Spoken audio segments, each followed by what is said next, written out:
എടി നവ്യേ, നീ അറിഞ്ഞോ? നമ്മുടെ ആയിട്ട് സാറിന്റെ കല്യാണം ഫിക്സ് ചെയ്തു. രാവിലെ ഓടിക്കതച്ച് ക്ലാസ് മുറിയിലേക്ക് വന്ന് നവ്യ തന്റെ സീറ്റിലിരുന്നതും അവളുടെ ഉറ്റ സുഹൃത്തായ അന്ന രാവിലെ അവൾ അറിഞ്ഞ ചൂടുള്ള വാർത്ത നവ്യോടും പറഞ്ഞു. ആയിട്ട് സാറിന്റെ കല്യാണോ? കേട്ടത് വിശ്വസിക്കാനാവാതെ നവ്യ ചോദിക്കുമ്പോൾ നെഞ്ചിന് മേലെ ഒരു അമ്മിക്കല്ലെടുത്തു വെച്ച ഭാരം അവൾക്ക് അനുഭവപ്പെടുന്നുണ്ടായിരുന്നു. ഇന്ന് രാവിലെ നമ്മുടെ സീനിയർ നന്ദ ചേച്ചി എന്നോട് ഈ കാര്യം പറഞ്ഞത്. അന്ന മറുപടി നൽകി. ചേച്ചി എങ്ങനെ ഈ കാര്യം അറിഞ്ഞത്? ഉള്ളിലെ തേങ്ങൽ നിയന്ത്രിച്ചുകൊണ്ട് നവ്യ ചോദിച്ചു. നമ്മുടെ സ്റ്റാഫ് റൂമിൽ സാറിന്റെ വീട്ടിൽ കല്യാണത്തിന് പോണ കാര്യം ബാക്കി സാർമാരും ടീച്ചേഴ്സും സംസാരിക്കുന്നത് ചേച്ചി ഇന്നലെ കേട്ടൂന്ന്. അടുത്ത മാസം 1-ാം തീയതി എന്തോ ആണ് സാറിന്റെ കല്യാണം. നമ്മളെ വിളിക്കുമായിരിക്കുമല്ലേ? അന്ന പറയുമ്പോൾ മറുപടിയായി അമർത്തിയൊന്ന് മൂളിക്കൊണ്ട് അവൾ ബാഗിൽ നിന്നും ബുക്കെടുത്തു. അത് ഡെസ്കിലേക്ക് വെച്ച ശേഷം വെറുതെ ആ ബുക്ക് മറിച്ചു നോക്കാൻ തുടങ്ങി. ആ സമയവും നെഞ്ചു പൊട്ടുന്ന ഒരു വേദന നവ്യയ്ക്ക് അനുഭവപ്പെടുന്നുണ്ട്.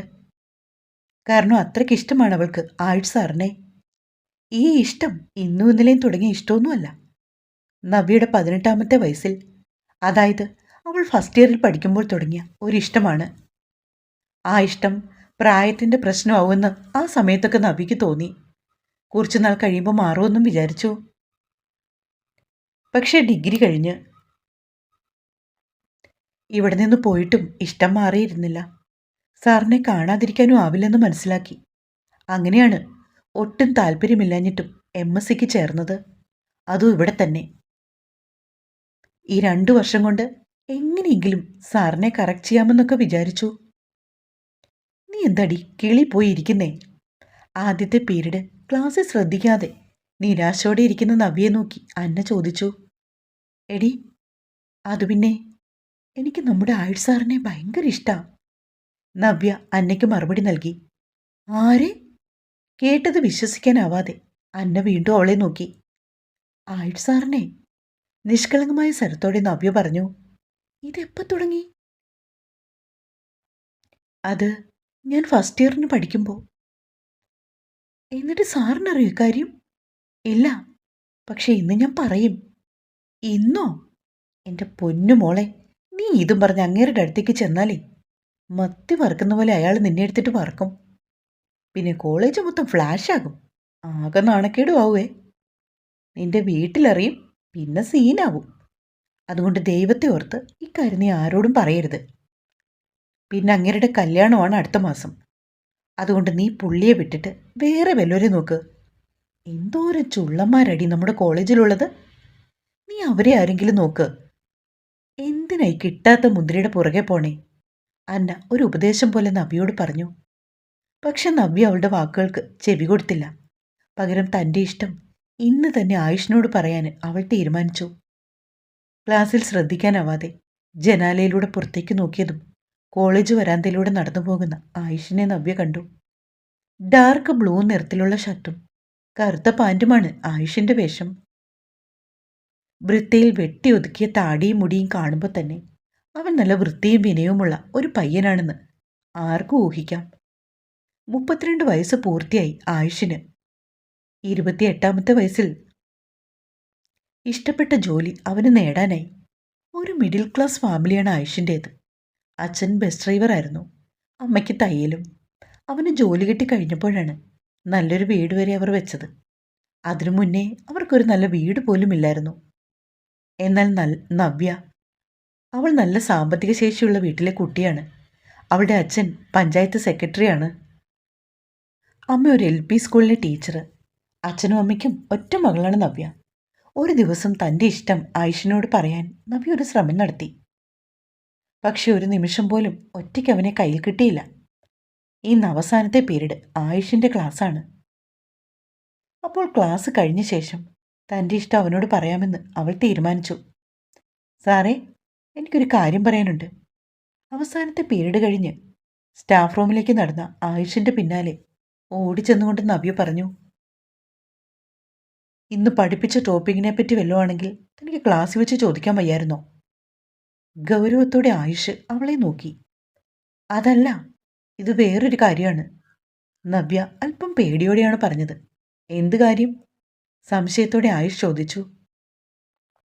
അതെനിക്ക് എനിക്ക് സാറിനെ ഭയങ്കര ഇഷ്ടമാണ്. I love you so much. വിറയലോടെ അവൻ്റെ മുഖത്ത് നോക്കി നവ്യ തൻ്റെ പ്രണയം പറഞ്ഞതും ആയുഷ് ചെറുതായി ഒന്ന് ഞെട്ടി. സാറിൻ്റെ കല്യാണം തീരുമാനിച്ചു എന്നൊക്കെ ഞാൻ അറിഞ്ഞു. പേടിക്കണ്ട, സിനിമയിലും സീരിയലിലും ഒക്കെ കാണുന്ന വില്ലത്തിമാരെ പോലെയൊന്നും ഞാൻ സാറിന് ഒരിക്കലും ഒരു ശല്യമായില്ല. പക്ഷേ ഈ കാര്യം സാറിനോട് തുറന്നു പറഞ്ഞില്ലെങ്കിൽ എനിക്ക് വല്ലാതെ റിഗ്രറ്റ് അടിക്കും. അതുകൊണ്ട് ഞാൻ പറഞ്ഞേ. പിന്നെ ഇന്നോ ഇന്നലെയോ തുടങ്ങിയ ഒരു ഇഷ്ടമല്ല എൻ്റേത്. ഞാൻ ഫസ്റ്റ് ഇയർ പഠിക്കുമ്പോൾ തൊട്ട് തുടങ്ങിയ ഇഷ്ടമാണ്. ഇഷ്ടം തോന്നാൻ കാരണം എന്താണെന്ന് ചോദിച്ചാൽ അതും എനിക്കറിയില്ല. ഒറ്റ ശ്വാസത്തിൽ നവ്യ പറഞ്ഞു നിർത്തുമ്പോൾ കിളിപ്പോയ അവസ്ഥയിൽ നിൽക്കുവാണ് ആയുഷ്. നവ്യ, ഈ പ്രായത്തിൽ ഇങ്ങനെയൊക്കെ തോന്നുന്നത് സ്വാഭാവികമാണ്. കുറച്ചു നാൾ കഴിയുമ്പോൾ ഇതൊക്കെ മാറും. ഇപ്പോൾ പഠിത്തത്തിൽ ശ്രദ്ധിക്ക്. കുറച്ച് ദേഷ്യത്തോടെ ആയുഷ് പറഞ്ഞു. ഇങ്ങനെയൊക്കെയാ ഞാനും ആദ്യം വിചാരിച്ചത്. പക്ഷേ ഇത് അസ്ഥിക്ക് പിടിച്ച ഇഷ്ടമാണ്. എനിക്ക് BSc കഴിഞ്ഞ് എവിടെയെങ്കിലും ജോലിക്ക് കയറാനായിരുന്നു പ്ലാൻ. സാറിനെ കാണാതിരിക്കാൻ പറ്റില്ലെന്ന അവസ്ഥ വന്നതുകൊണ്ടാണ് MScക്ക് ഞാനിവിടെ ജോയിൻ ചെയ്തത്. അത് പറയുമ്പോൾ നവ്യയ്ക്ക് കണ്ണുനീർ വന്നു തുടങ്ങി. താൻ ഇവിടെ വരുന്നത് പഠിക്കാനാണ്, അല്ലാതെ പ്രേമിക്കാനല്ല. മര്യാദയ്ക്ക് സപ്ലിയൊന്നും വീഴാതെ പഠിച്ച് രക്ഷപ്പെടാൻ നോക്ക്. ദേഷ്യത്തോടെ പറഞ്ഞുകൊണ്ട് ആയുഷ് സ്റ്റാഫ് റൂം ലക്ഷ്യം വെച്ച് നടന്നു. നിരാശയോടെ തിരികെ ബാഗ് എടുക്കുവാനായി ക്ലാസ് റൂമിലേക്ക് നടക്കുമ്പോൾ നവ്യയ്ക്ക് കരച്ചിൽ വരുന്നുണ്ട്. ഇതുവരെ 5 മിനിറ്റിൽ കൂടുതൽ പോലും തന്നോട് സംസാരിക്കാതെ ഒരാളോട് എങ്ങനെ ഇഷ്ടം തോന്നിയെന്ന് ചോദിച്ചാൽ അതിനുള്ള ഉത്തരം നവ്യയുടെ പക്കലില്ല. പഠിത്തം കഴിയുമ്പോൾ അച്ഛനോട് തൻ്റെ ഇഷ്ടം തുറന്നു പറയണം. എന്നിട്ട് അച്ഛനെ കൊണ്ട് ആയുഷിൻ്റെ അച്ഛനോടും അമ്മയോടും സംസാരിപ്പിച്ച് ഈ വിവാഹത്തിന് സമ്മതിപ്പിക്കണം എന്നൊക്കെയാണ് നവ്യ പ്ലാൻ ചെയ്തത്. ആയുഷിനോട് പ്രണയം തോന്നിയ നിമിഷം മുതൽ ഒരുപാട് സ്വപ്നങ്ങൾ നവ്യ നെയ്തു കൂട്ടിയിരുന്നു. അന്ന് രാത്രി നവ്യയ്ക്ക് ഉറങ്ങാനേ സാധിച്ചില്ല. നേരം പുലരും വരെ ഫോണിൽ അവൻ്റെ ഫോട്ടോയും നോക്കി കരയുകയായിരുന്നവൾ. ദൈവമേ, ആയുഷ് സാറിൻ്റെ കല്യാണം നടക്കല്ലേ പ്ലീസ്. ഈ കല്യാണം ഒന്നും മുടക്കിത്തരണേ. ഒരിക്കലും തൻ്റെ പ്രാർത്ഥന ദൈവം കേൾക്കില്ലെന്നറിഞ്ഞിട്ടും കരച്ചിലിനിടയ്ക്കും നവ്യ പ്രാർത്ഥിക്കുകയാണ്. പിറ്റേ ദിവസം ആയുഷ് സാർ ക്ലാസ് റൂമിലേക്കും കയറി വന്നതും എന്തെന്നില്ലാത്തൊരു ഭയം നവ്യയ്ക്ക് അനുഭവപ്പെട്ടു. ഇന്നലെ താൻ ഇഷ്ടം പറഞ്ഞ കാര്യം ഇങ്ങനെ ആരോടെങ്കിലും പറഞ്ഞു കാണുമോ എന്നൊരു തോന്നല്. ബാക്കിയുള്ള അധ്യാപകരും കുട്ടികളുമൊക്കെ അറിഞ്ഞാൽ അവരൊക്കെ തന്നെ കളിയാക്കില്ലേ? അന്ന പറഞ്ഞത് അനുസരിച്ചാൽ മതിയായിരുന്നു, ഒന്നും പറയണ്ടായിരുന്നു. അവൾ സ്വയം പറഞ്ഞുകൊണ്ടിരുന്നതും ഒരു ചോക്ക് പീസ് അവളുടെ മുഖത്തേക്ക് വന്ന് വീണതും ഞെട്ടലോടെ അതെറിഞ്ഞ ആളെ അവളൊന്ന് നോക്കി. ദേഷ്യത്തോടെ നിൽക്കുന്ന ആയുഷിൻ്റെ മുഖം കണ്ടതും അവളുടെ മുട്ട് വിറച്ചു. പേടിയോടെ സീറ്റിൽ നിന്ന് അവൾ മെല്ലെ എഴുന്നേറ്റ് നിന്നു. നവ്യ, താനിത് ഏത് ലോകത്താടോ? ഞാൻ ഇവിടെ കിടന്ന് പറയുന്നത് വല്ലതും താൻ ശ്രദ്ധിക്കുന്നുണ്ടോ? അലർച്ചയോടെയാണ് ആയുഷ് അവളോട് ചോദിച്ചത്. ആയുഷിന് ഇഷ്ടമില്ലാത്തൊരു കാര്യമാണ് ക്ലാസ്സിൽ പഠിപ്പിച്ചുകൊണ്ടിരിക്കുമ്പോൾ കുട്ടികളത് ശ്രദ്ധിക്കാതെ ഇങ്ങനെ ദിവാസ്വപ്നം കണ്ടിരിക്കുന്നത്. അത് സർ, ഞാൻ...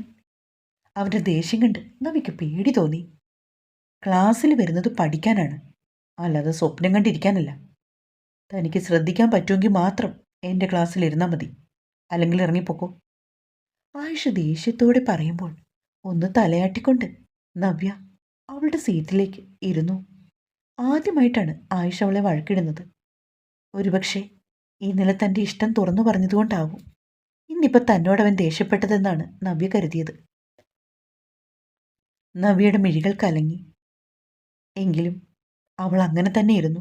മനസ്സ് നേറി പുകയുന്നുണ്ട്. കരച്ചിൽ എങ്ങനെയൊക്കെയോ നിയന്ത്രിച്ചു. ഞാൻ പറഞ്ഞതല്ലേ ഒന്നും പറയണ്ടെന്ന്. ഇന്നലെ അങ്ങനെയൊക്കെ നീ പറഞ്ഞതിൻ്റെ ദേഷ്യമായിരിക്കും സാറിപ്പോൾ തീർത്തത്. ക്ലാസ് കഴിഞ്ഞതും നവ്യയുടെ കലങ്ങിയ കണ്ണുകൾ നോക്കി അന്ന പറഞ്ഞു. അടുത്ത പീരീഡും ആയുഷിൻ്റെ ക്ലാസ്സാണ്. അടുത്ത പീരീഡും അങ്ങേര് തന്നെ പൊങ്കാലയിടുമെന്ന് നവ്യയ്ക്ക് ഉറപ്പായി. ദൈവമേ, അടുത്ത പീരീഡ് അങ്ങേര് വരല്ലേ? ബെൽ മുഴങ്ങുമ്പോൾ കണ്ണുകൾ അടച്ചൊന്ന് നവ്യ പ്രാർത്ഥിച്ചു. പക്ഷെ അവളുടെ പ്രാർത്ഥന ദൈവം കേട്ടില്ല. ബെൽ അടിച്ചു കഴിഞ്ഞതും ആയുഷ് ക്ലാസ് മുറിയിലേക്ക് കടന്നു വന്നു. തൊണ്ട പൊട്ടുന്ന ശബ്ദത്തിൽ പുതിയ ടോപ്പിക്ക് കുട്ടികൾക്ക് പറഞ്ഞു കൊടുക്കുമ്പോൾ ഒരു വേള അവൻ്റെ കണ്ണുകൾ നവ്യെ തേടിപ്പോയി. കഴിഞ്ഞ പീരീഡിൽ ഇരുന്നതുപോലെ ആള് കാര്യമായിട്ടെന്തോ ആലോചിച്ചുകൊണ്ടാണ്. പഠിപ്പിക്കുന്നത് ശ്രദ്ധിക്കാതിരിക്കുന്നത്, അത് കണ്ടതും ആയുഷിന് ദേഷ്യം വീണ്ടും ഇരച്ചു കയറി. നവ്യ! ദേഷ്യത്തോടെ ഡെസ്കിൽ ഒന്ന് അമർത്തിക്കൊണ്ട് ആയുഷ് വിളിച്ചതും ഞെട്ടലോടെ, അതിലേറെ പേടിയോടെ നവ്യ ഇരിക്കുന്നിടത്തുനിന്ന് എഴുന്നേറ്റു. What was the condition I mentioned for wave function collapse? ഇപ്പോൾ ഞാൻ പറഞ്ഞുകൊണ്ടിരിക്കുന്ന ടോപ്പിക്കാണ്, താനതൊന്ന് എക്സ്പ്ലെയിൻ ചെയ്യുക. നവ്യോടാണ് അവൻ ദേഷ്യത്തോടെ ചോദിച്ചതെങ്കിലും അവൻ്റെ ഗർജനം പോലത്തെ ശബ്ദം ബാക്കി കുട്ടികളെയും ഭയപ്പെടുത്തി. അത് പിന്നെ, ഉത്തരത്തിനായി അവൾ ഒന്ന് പരതി. കണ്ണുകൊണ്ട് കഥകളി കാണിക്കാനല്ല നവ്യ ഞാൻ തന്നോട് പറഞ്ഞത്. ഞാൻ ചോദിച്ചതിൻ്റെ ഉത്തരം തനിക്കറിയോ? ദേഷ്യത്തോടെ അവൻ ചോദിച്ചു. ഇല്ലെന്നവൾ ചുമൽ കൊണ്ട് ചലിപ്പിച്ചതും ആയുഷ് ദേഷ്യപ്പെടാൻ തുടങ്ങി. മരക്കഴുത, ക്ലാസ്സിലും ശ്രദ്ധിക്കില്ല, ഒന്നും പഠിക്കത്തുമില്ല. താനൊക്കെ എന്തിനാണോ കെട്ടിയെഴുന്നള്ള ഇങ്ങോട്ട് പോരുന്നേ? വെറുതെ ബാക്കിയുള്ളവരുടെ സമയം കളയാൻ. തനിക്ക് മേക്കപ്പ് ചെയ്യാൻ എടുക്കുന്നതിൻ്റെ പകുതി സമയം പോലും വേണ്ടല്ലോട് പഠിക്കാൻ. മര്യാദയ്ക്ക് ഇത് പഠിച്ചെന്നെ പറഞ്ഞു കേൾപ്പിച്ചിട്ട് ക്ലാസ്സിൽ കയറിയാൽ മതി. Get out!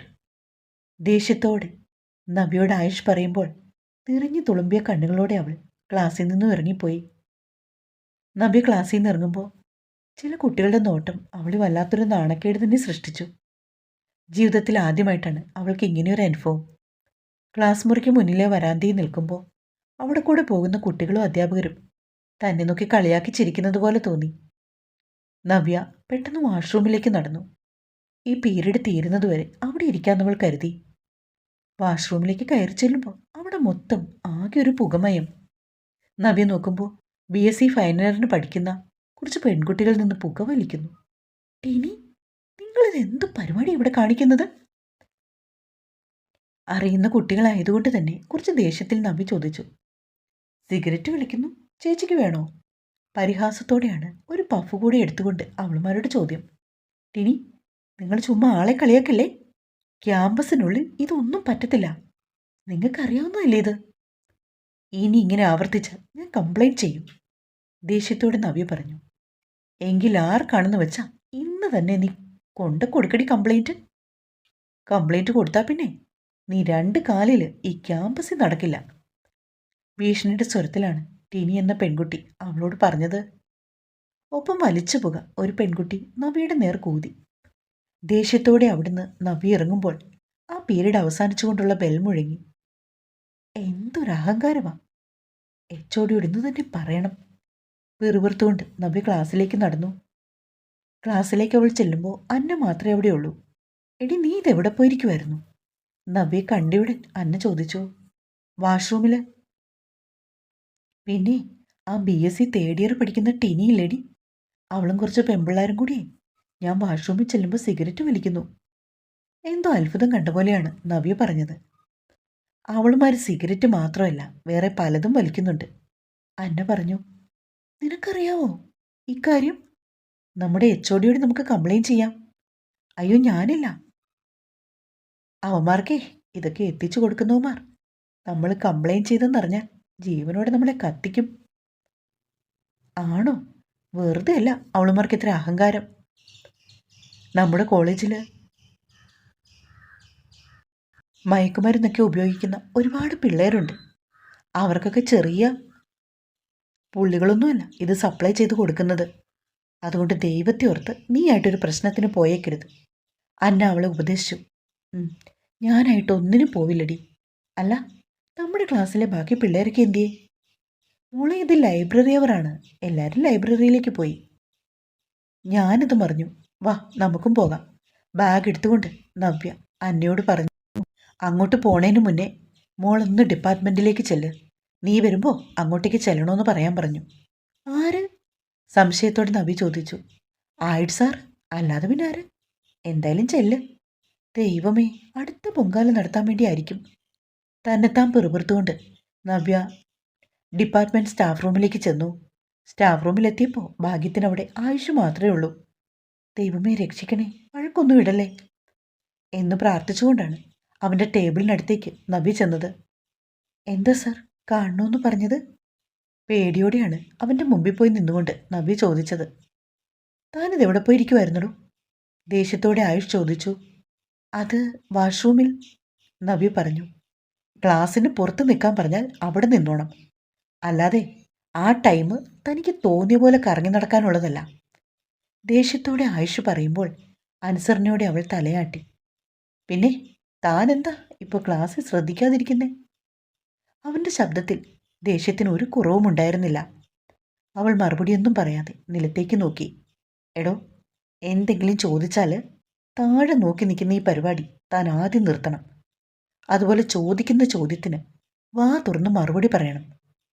മറുപടി പറയാതെ അവൾ നിലത്ത് തന്നെ നോക്കി നിൽക്കുന്ന കണ്ട് ആയുഷിന് ദേഷ്യമേറി. പിന്നെ ഞാൻ പഠിപ്പിക്കുന്ന സബ്ജക്റ്റിന് ഒരു കുട്ടി പോലും തോൽക്കരുതെന്ന് എനിക്ക് നിർബന്ധമുണ്ട്. ഇതുവരെ ഒരു കുട്ടി പോലും തോറ്റിട്ടുമില്ല. പക്ഷേ തൻ്റെ പോക്ക് കണ്ടിട്ട്. ഇല്ല സാർ, ഞാൻ എല്ലാ സബ്ജക്റ്റിനും പാസ്സാവും. അവൻ പറഞ്ഞു പൂർത്തിയാക്കും മുന്നേ നവ്യ പറഞ്ഞു. എനിക്കൊരു പ്രതീക്ഷയുമില്ല. സാർ, 2 ദിവസം ഞാൻ സോൺ ഔട്ട് ആയിരുന്നത് സത്യമാണ്. പക്ഷേ ഞാൻ എൻ്റെ ലൈഫിൽ ഇതുവരെ ഒരു പരീക്ഷയ്ക്കും തോറ്റിട്ടില്ല. ഇനി തോൽക്കത്തുമില്ല. എനിക്ക് വിശ്വാസമില്ല. 2 ദിവസമായിട്ട് താൻ ഈ ലോകത്തൊന്നുമല്ല. അടുത്ത ആഴ്ച ഇൻ്റേണൽ എക്സാം തുടങ്ങുമല്ലേ? സാർ നോക്കിക്കോ, എല്ലാ സബ്ജക്റ്റിനും എനിക്ക് 30 മാർക്കിൽ കുറയാതുണ്ടാവും. ആവറേജ് സ്റ്റുഡൻസിന് വരെ 30 കുറയാതെ മാർക്ക് കിട്ടും. താൻ അത്രയ്ക്ക് മിടുക്കുകയാണെങ്കിൽ 40 കുറയാതെ മാർക്ക് വാങ്ങണം. അവളെ വെല്ലുവിളിക്കുന്നത് പോലെയാണ് ആയുഷ് പറഞ്ഞത്. ഞാൻ എല്ലാത്തിനും 45-ൽ കുറയാതെ മാർക്ക് വാങ്ങിയാലേ സാർ ഈ കല്യാണത്തിൽ നിന്ന് പിന്മാറി എന്നെ കല്യാണം ചെയ്യോ? എവിടുന്നോ കിട്ടിയ ധൈര്യത്തിൽ അവൾ ചോദിച്ചു. Get out. അവളുടെ ചോദ്യം കേട്ടതും ദേഷ്യത്തോടെ അവൻ പറഞ്ഞു. അല്ല, അലറിയെന്ന് വേണമെങ്കിൽ പറയാം. കെട്ടത്തില്ലെന്നറിയാം. പിന്നെ എൻ്റെ മനസ്സിലുള്ള ഇഷ്ടം കൊണ്ട് ഞാൻ പറഞ്ഞതാ. മറ്റെങ്ങോ നോക്കി ദേഷ്യത്തിൽ പറഞ്ഞുകൊണ്ട് അവൾ സ്റ്റാഫ് റൂമിന് പുറത്തേക്ക് നടന്നു. പക്ഷെ പോയ വേഗത്തിൽ തിരിച്ചു വന്നുകൊണ്ട് മുന്നേ സംസാരിച്ചപ്പോഴുണ്ടായിരുന്ന ധൈര്യം അഭിനയിച്ചുകൊണ്ട് നബി ചോദിച്ചു. സാറ് കെട്ടാൻ പോകുന്ന കുട്ടിയുടെ ഫോട്ടോ ഒന്ന് കാണിക്കുമോ? എന്തിനാ? ഗൗരവത്തോടെ അവൻ വീണ്ടും ചോദിച്ചു. എന്നെക്കാളും സുന്ദരിയാണെന്ന് നോക്കാനാ. തന്നേക്കാൾ മിടുക്കിയാണ്, സ്മാർട്ടുമാണ്, ഗൗരവത്തോടെ അവൻ പറഞ്ഞു. പക്ഷെ ഞാൻ സ്നേഹിക്കുന്നത് പോലെ ഒരിക്കലും ആ പെൺകുട്ടി സാറിനെ സ്നേഹിക്കത്തില്ല. അതേ ഗൗരവത്തിൽ നവ്യയും പറഞ്ഞു. നവ്യ, ഇനി ഈ കാര്യം എന്നോട് പറഞ്ഞു പോകരുത്. പറഞ്ഞാലേ തൻ്റെ വീട്ടിലായിരിക്കും ഇക്കാര്യം ഞാൻ ഫസ്റ്റ് അറിയിക്കാൻ പോകുന്നത്. ദേഷ്യത്തോടെ ആയിഷ അവളെ നോക്കി. സാറായിട്ട് പറയണ്ട. ഇക്കാര്യം ഇന്നലെ തന്നെ ഞാൻ എൻ്റെ അമ്മയോട് പറഞ്ഞായിരുന്നു. അമ്മ ഇപ്പോൾ അച്ഛനോടും പറഞ്ഞു കാണും എന്ന് മന്ത്രിച്ചുകൊണ്ട് നവ്യ സ്റ്റാഫ് റൂമിൽ നിന്നിറങ്ങി. അവളുടെ പോക്ക് കണ്ടതും ചെറിയൊരു ചിരി ആയിഷിൻ്റെ ചുണ്ടിൽ ആ നിമിഷം വിരിഞ്ഞിരുന്നു. എല്ലാ സബ്ജക്റ്റിനും 45 മാർക്ക് കിട്ടണോ എന്നത് നവ്യയ്ക്കിപ്പോൾ ഒരു വാശിയാണ്. കോളേജിൽ നിന്ന് വീട്ടിലെത്തിയാൽ ഒരു നിമിഷം പോലും പാഴാകാതെ അവൾ ഇരുന്ന് പഠിക്കാൻ തുടങ്ങി. പ്രതീക്ഷിച്ചതിലും നന്നായി എല്ലാ ഇൻ്റേണൽ എക്സാമും അവൾ എഴുതി. നവ്യയുടെ ഉത്തരക്കടലാസ് കുറച്ചധികം ശ്രദ്ധയോടെയാണ് ഇപ്രാവശ്യം ആയുഷ് നോക്കിയത്. പറഞ്ഞതിലും കൂടുതൽ മാർക്ക് നവ്യ സ്കോർ ചെയ്തിട്ടുണ്ട്. ആയുഷ് പഠിപ്പിക്കുന്ന സബ്ജക്റ്റിന് 48 മാർക്ക് അവൾക്കുണ്ടായിരുന്നു. ഇത്തവണ അവളാണ് ആയുഷ് പഠിപ്പിക്കുന്ന സബ്ജക്റ്റിൽ class topper. Navya S Menon 48 marks. ക്ലാസ്സിൽ പേപ്പർ വിതരണം ചെയ്യുമ്പോൾ അഭിമാനത്തോടെ വന്ന് ഉത്തരക്കടലാസ് നവ്യ വാങ്ങുമ്പോൾ അവൾ ഇത്ര മാർക്ക് വാങ്ങിയതിൽ ആയിഷ അഭിനന്ദിച്ചിരുന്നു. ഈ വിഷയത്തിന് മാത്രമല്ല സർ, എല്ലാ വിഷയത്തിനും ഞാൻ തന്നെയാണ് ടോപ്പർ.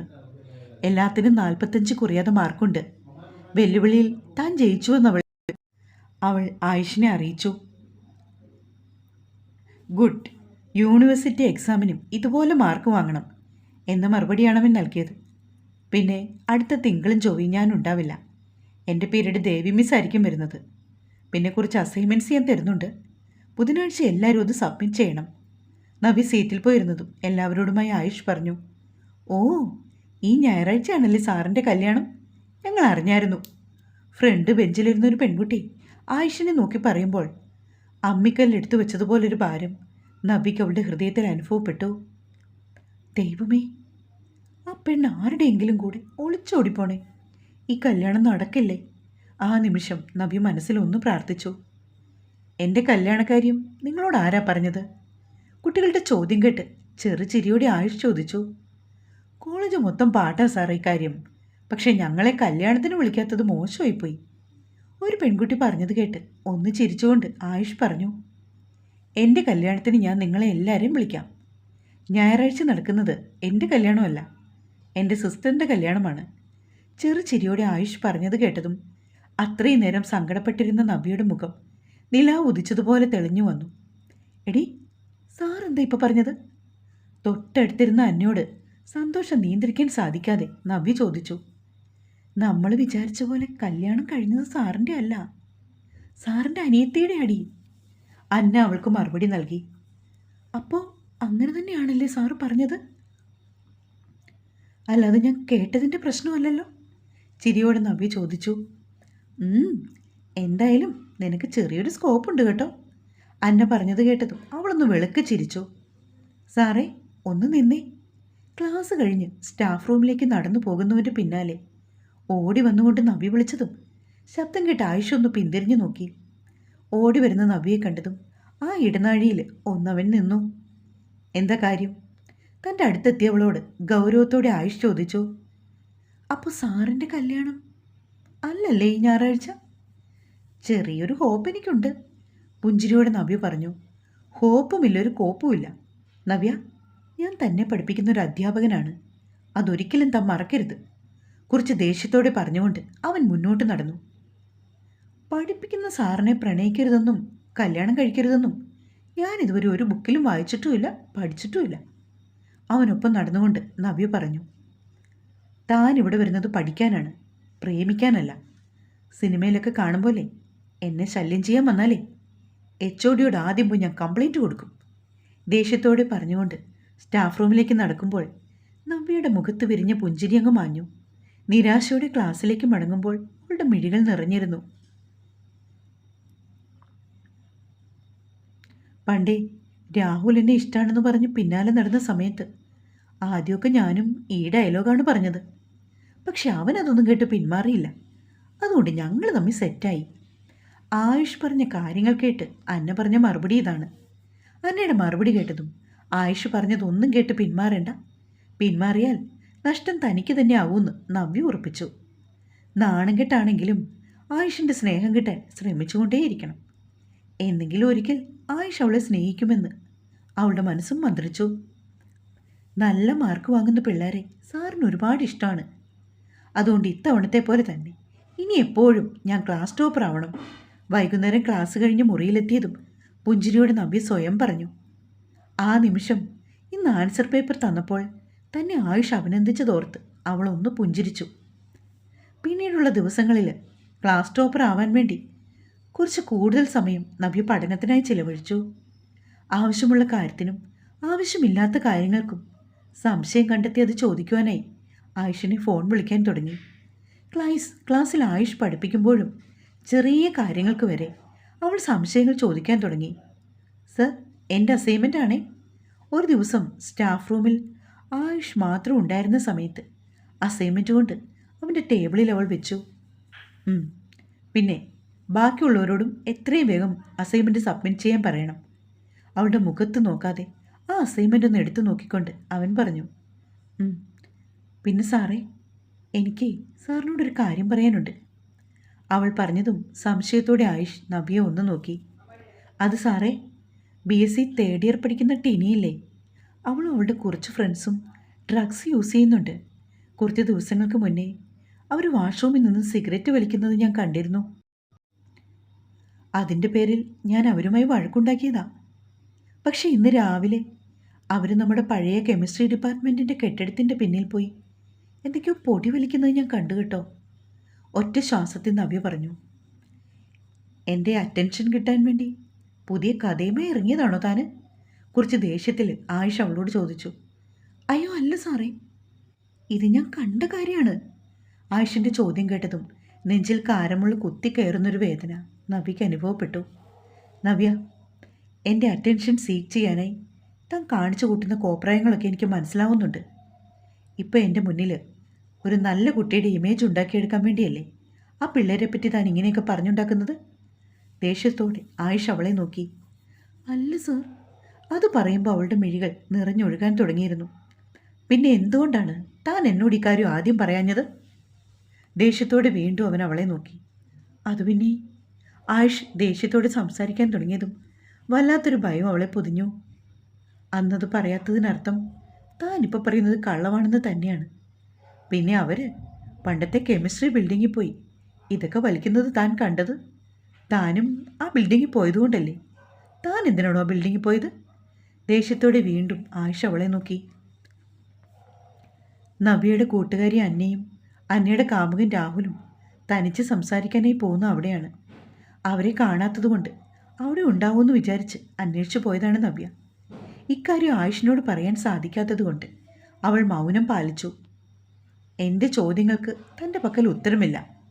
അതിനർത്ഥം താൻ പറയുന്നത് കള്ളമാണെന്നല്ലേ? ആയിഷ് വീണ്ടും ദേഷ്യത്തോടെ ചോദിച്ചു. സാറിന് വിശ്വസിക്കാൻ പറ്റില്ലെങ്കിൽ അത് പറഞ്ഞാൽ മതി. പിന്നെ ഞാൻ പറഞ്ഞത് കള്ളാണോ സത്യമാണോ എന്ന് ഞാൻ ഉടനെ തന്നെ എല്ലാവരുടെയും മുമ്പിൽ തെളിയിച്ചോളാം.